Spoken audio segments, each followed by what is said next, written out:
Welcome to our channel, all friends. If you are new to my channel, please subscribe my channel and press the bell icon to stay update for new videos. Thanks. Let's start new video.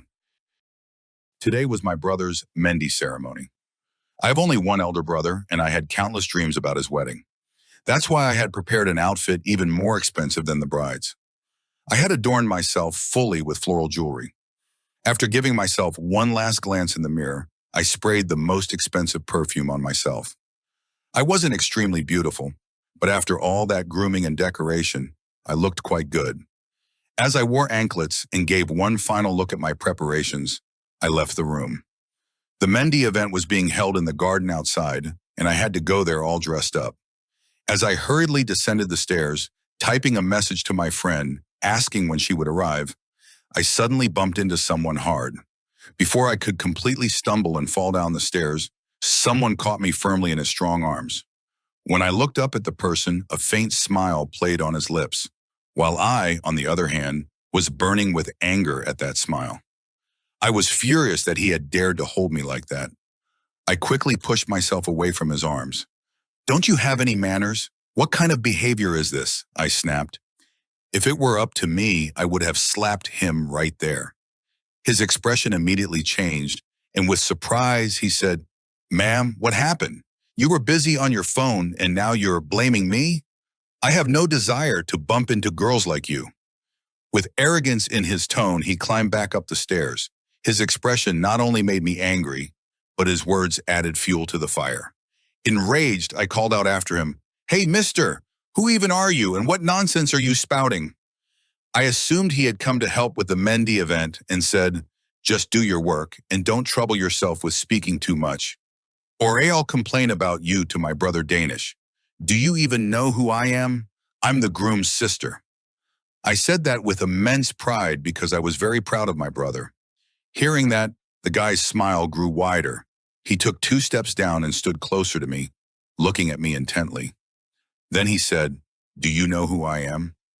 His tone annoyed me even more, and I retorted, "Yes, I know exactly what you are. Guys like you are hired to dance at wedding functions and then start thinking of themselves as heroes." At my words, his eyes suddenly widened in shock. Locking eyes with me, he gave me a sharp, sarcastic look and then climbed the stairs, leaving me burning with anger. No one had ever spoken to me like that before. Muttering curses under my breath, I descended the stairs. Just then I saw my brother Danish approaching from the other side. Irritated, I asked him, "Brother, who was that guy who just went upstairs? He doesn't even know how to talk properly. I already told you not to invite dancers to the function. I find these boys cheap.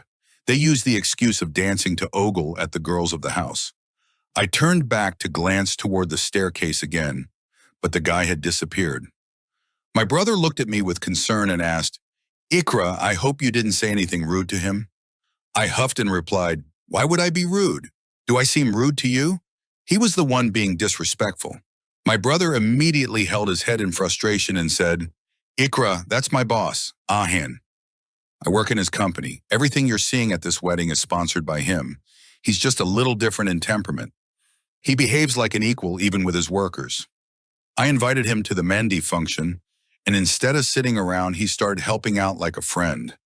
Even Dad didn't know he's my boss, so he sent him upstairs to my room to fetch something. That's why he went there. I was just going to check on him. Seeing my brother's worried expression, I began to panic too. I hadn't even imagined that my brother's boss would be roaming around our house like a regular worker. I had gone so far as to call him a stage dancer. Now I understood the reason behind that sarcastic smile on his face. I immediately bit my finger in embarrassment and said, "Brother, this is a big mess. I was busy on my phone when I bumped into him. He held me to stop me from falling, and I ended up scolding him instead. I thought he was one of those stage dancers you were talking about inviting to the function. He was even dressed like one." With a guilty face, I confessed everything honestly to my brother. My brother looked at me in shock, and when he fully understood the situation, he buried his face in his hands. He said, "Ikra, you really need to learn to control your tongue. What am I supposed to say to Ahan now? You've made me so embarrassed." I was already embarrassed because of Dad's work request, and now this is just too much. If you get a chance, apologize to him. I'm going to have to apologize to him in person. My brother quickly ran upstairs, and I was left feeling more anxious than before. Ahan, the owner of the company my brother worked for, was the person I had just insulted. If I had known this before, I would never have let my tongue run wild like that. But I always seem to realize things too late.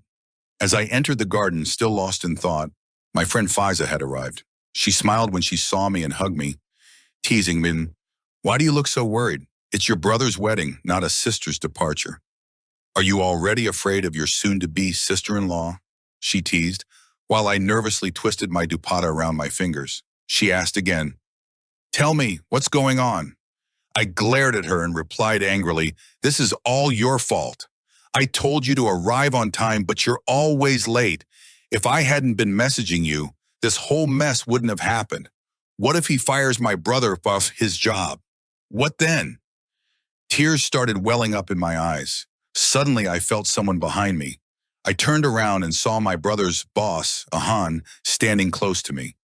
I couldn't tell whether he had overheard my conversation or not, but I definitely avoided making eye contact. Before I could apologize, he cleared his throat and asked, "Do you need anything? Water? Juice? Should I bring something for you?" His gaze was fixed on my face, and I could sense a mocking smile on his lips. I felt so embarrassed. I slowly whispered, "I'm sorry, I didn't know who you were." His eyes widened in surprise, and then he burst out laughing. "So Danish told you who I am?" His laugh made me feel even more embarrassed. I finally looked up to meet his gaze, and for a moment, I was frozen. His large brown eyes, thick lashes, and the deep smile on his face made my heart race. For a moment, it felt like I got lost in his eyes. He snapped his fingers in front of me and said, "If you need anything, feel free to let me know. Besides being a stage dancer, I'm also working as a waiter at today's event." I quickly shook my head in denial. Just then, my brother arrived, and Ahan went over to him. I breathed a deep sigh of relief. Fiza, looking surprised, asked, "What's going on here? Who's that handsome guy?" I glanced at her and replied, "You should just keep quiet. I told you to come on time, but you always show up last." Fiza was my childhood friend. We went to college together, and we were always there for each other, through good times and bad.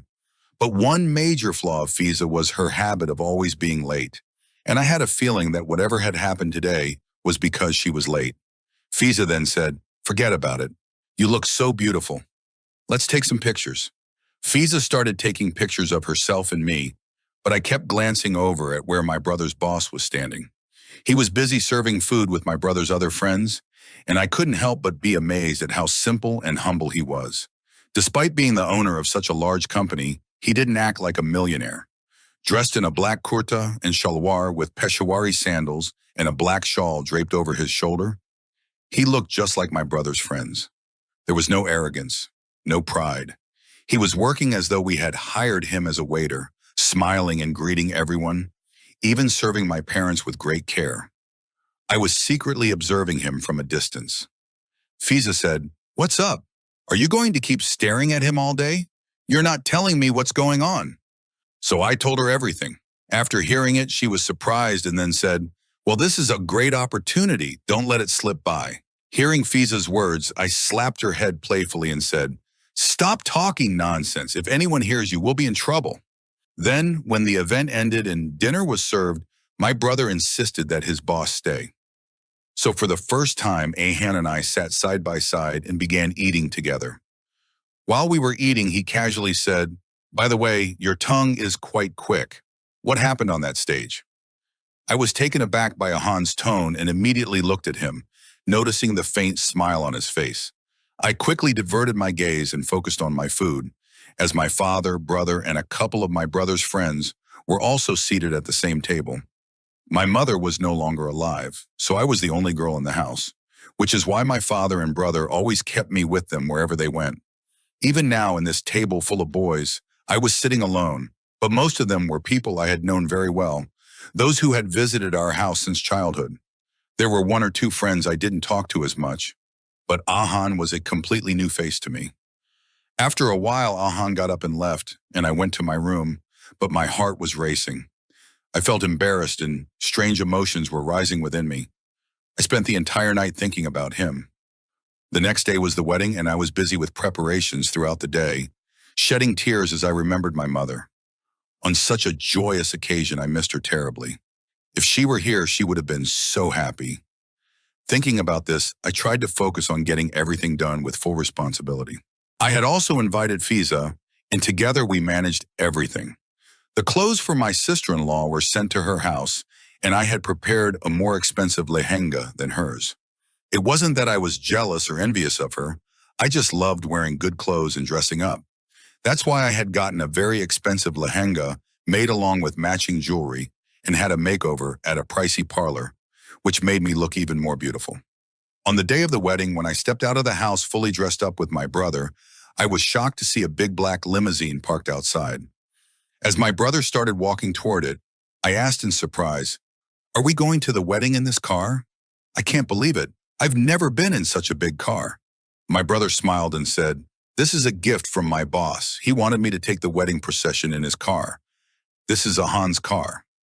When I heard this, I was taken aback. I had never seen such a considerate boss before. My brother, speaking softly, added, "That's what makes Ahan special. He doesn't treat his workers as employees, but as friends." Upon hearing my brother's words, I quietly nodded. A little while later, Ahan came over to us. As soon as his eyes fell on me, a sudden spark seemed to appear. He looked at me with deep eyes and then said to my brother, "You look very handsome as a groom." A smile appeared on my brother's face, and he hugged Ahan, thanking him. Ahan gave me a sideways glance and then went to sit in another car. My brother and I were supposed to go in the same car. I was right beside him. As we entered with the wedding procession, everyone's eyes seemed to freeze on me. When I went to the stage, my sister-in-law looked at me, but there was no smile on her face, nor did she speak. Instead, she turned her face away and got busy with her friends. I didn't like this attitude of hers at all. I was her only sister-in-law. A simple smile or greeting wouldn't have hurt. Anyway, I decided to keep my heart big and complimented my sister-in-law. She just thanked me casually and didn't even glance at me again. I felt like something was wrong. After a while, the wedding ceremony started. I was on stage too. When the nikah, marriage ceremony, was done, tears filled my eyes. I felt both my mother's absence and my brother's happiness at the same time. I hugged my brother and began to cry. After my brother sat on stage with his bride, I stepped down from the stage. My plan was to take some nice pictures with Fiza, but due to my usual carelessness, I got my foot stuck in the lehenga. Before I could fall, Ahan caught me. Smiling, he said, "Why are you wearing such heavy clothes that even standing becomes difficult? You look more like the bride than the bride herself. You should have had your wedding with your brother instead."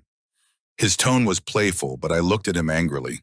This time I didn't say anything harsh to him, and instead I took Fiza's hand and walked to a corner. I spent a long time taking pictures. Later, when it was time for the bride's departure, my brother and sister-in-law got into the car. I didn't sit in that car because it didn't feel right to me. I decided to go in the guest car instead. Just then, Ahan came up to me and said, "Do you need to go home? I can drop you off." I wanted to refuse, but he insisted, saying, "I'm going on the same route. I'll drop you off along the way." Reluctantly, I got into his car because it was quite difficult for me to get into a coaster while wearing such a heavy dress, so I thought it would be better to go with him. The driver was driving the car, and Ahan and I were sitting in the back. There was a faint fragrance in the car that made the entire atmosphere feel enchanting. Being close to Ahan made my heartbeats race uncontrollably. I had a hard time keeping my gaze fixed on the outside of the car, but I kept feeling the heat of his gaze on me. Every now and then, he would glance at me and smile. Then suddenly he said, "You look really good. You've taken some great pictures. Will you post them on Facebook or Instagram?" I quickly panicked and said, "No, I don't post my pictures anywhere." He smiled, nodded, and said, "Good, that's better." I looked at Ahan with confusion, and before I knew it, we had arrived at my house. My brother and sister-in-law's car were parked ahead. I quickly got out of Ahan's car, thanked him, and walked toward my brother and sister-in-law's car. Ahan didn't stay. He turned around and left. I had made proper arrangements to welcome my sister-in-law, with flowers and candles all set up. I had already arranged everything inside the house before my brother and sister-in-law came in. For the welcoming ceremony, I had them seated on the couch in the drawing room. However, I noticed my sister-in-law's face seemed a bit off. She didn't seem happy during any of the rituals. I observed this, and after my brother and sister-in-law went to their room, I spoke to my father about it. Father said, "My dear, she's just come from her wedding. It's only natural that she's upset. Leaving her home is always hard." His words reassured me, but a little while later, as I was carrying a glass of milk to my brother's room, I froze. From inside, I could hear the sounds of an argument. My sister-in-law was angrily saying, "Why don't you talk to your sister? She's ruined everything. She has no idea what she's done. Today was supposed to be the most important day, and she's ruined it. I think she does this on purpose." My brother's voice followed, "Mahim, you're misunderstanding. Ikra isn't like that, and she didn't do this on purpose. She's just a bit careless." Sister-in-law was saying, "You had to fulfill your wish today? It was my event. At least consider that. You came here as the bride. Do you know how everyone's eyes were on you? My family is saying that your sister-in-law is very clever. She intentionally got more expensive and fancy clothes made than mine so that I wouldn't look good." There was so much hatred in sister-in-law's tone that the tray I was holding slipped from my hands and fell to the ground. The glass broke into pieces, and there was a sudden silence in the room. As soon as my brother opened the door, he saw me standing there and became worried. "Ikra, what happened?" he asked, seeing that my hands and feet were shaking uncontrollably. My brother helped me, carefully avoiding the glass pieces, and took me to his room, sitting me on the bed. "What happened, Gudia?" he asked, quickly handing me a glass of water. I looked at my sister-in-law and said, tears in my eyes, "Sister-in-law, forgive me. I didn't know I hurt you this much. I never intended to cause you pain." Sister-in-law quietly looked away, avoiding my gaze. My brother said, "Don't take Mahim's words to heart. Whatever was said at the wedding, people take such opportunities to stir up trouble. Mahim should have acted more sensibly. Whether your outfit was expensive or Mahim's, it doesn't matter. A bride is a bride, no matter if she's wearing the cheapest outfit. She will always look the most beautiful. And Mahim chose her dress according to her preference. The outfit she picked was what she liked. It has nothing to do with you. Why should you be blamed for what Mahim liked?" My brother said these words with a stern look towards Mahim, and she became embarrassed. She replied, "I didn't mean it like that.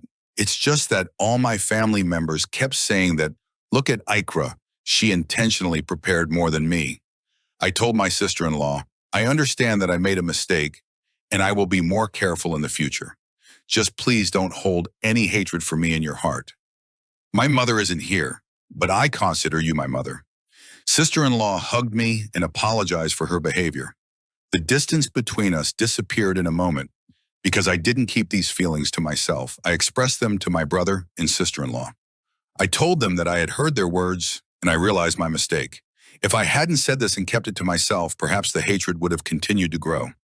Sister-in-law also realized that listening to the family's remarks, she was unintentionally creating a rift in her own home. Thankfully, everything was sorted out in time. On the day of the walima, I prepared a little less than usual. At the last moment, I even changed my dress. When my brother found out, he came to my room and said, "Wear the dress that was made for you. If my wife is the bride, then my sister is no less than a princess. I want you both to look beautiful because both of you are my life." I tried to refuse, but then sister-in-law also came to me and said, "Don't punish me for my mistake. Wear the clothes you made with all your heart." After much insistence from both of them, I finally wore the heavy dress again. Brother and sister-in-law made sure I sat with them in the car, and we reached the wedding hall. Soon after, Ahan and his family arrived. This time, Ahan had brought his mother and sister along. Both his mother and sister were very kind and welcoming, and I realized why Ahan was such a good person. He must have learned all his goodness from his mother, a woman full of love, without any arrogance or pride. When the walima ceremony ended and we were about to leave, Ahan's mother spoke to my father in a way that made my heart skip a beat. She said, "We really like Ikra for Ahan. If you have no objection, we would like to formally ask for her hand in marriage." Not only did this take me by surprise, but my brother was also shocked. Meanwhile, Faza, who was standing next to me, kept glaring at me as if I had hidden a huge secret from her. The truth was, I had no idea that Ahan, such a wealthy person, wanted to come and formally ask for my hand in marriage. I was just an ordinary girl, neither extraordinarily beautiful nor exceptionally talented. Perhaps it was just my good luck. Father immediately gave them permission to come, while my brother wanted to know my opinion. I lowered my head and said, "Whatever is your wish will be mine too." A week later, Ahan's mother and sister arrived at our home with the proposal. Sister-in-law welcomed them warmly and treated them with great hospitality. Ahan's mother put a gold ring on my finger and draped a dupatta over my head. I still couldn't believe it was all happening. Once the ceremony was complete, everyone got busy with conversation. Sister-in-law suggested, "Ikra, the weather is so nice. Go to the rooftop with Ahan." I was taken aback by her suggestion. Ahan's mother and sister smiled and said, "The adults have their talk. What business do you children have here?" Ahan immediately stood up, and we both made our way to the rooftop. Once there, I couldn't look him in the eye. He said, "I want to erase every sorrow from your life and complete you. I know you miss your mother a lot, but when you come to my home, my mother will become your mother." Ahan held my hand and looked into my eyes, expressing his love. The happiness on his face left me speechless. I couldn't understand when or how he had fallen in love with me. I had often felt the stirrings of love too, but it always seemed unrequited. I never knew that sometimes things are within our reach. It's just a matter of extending our hand.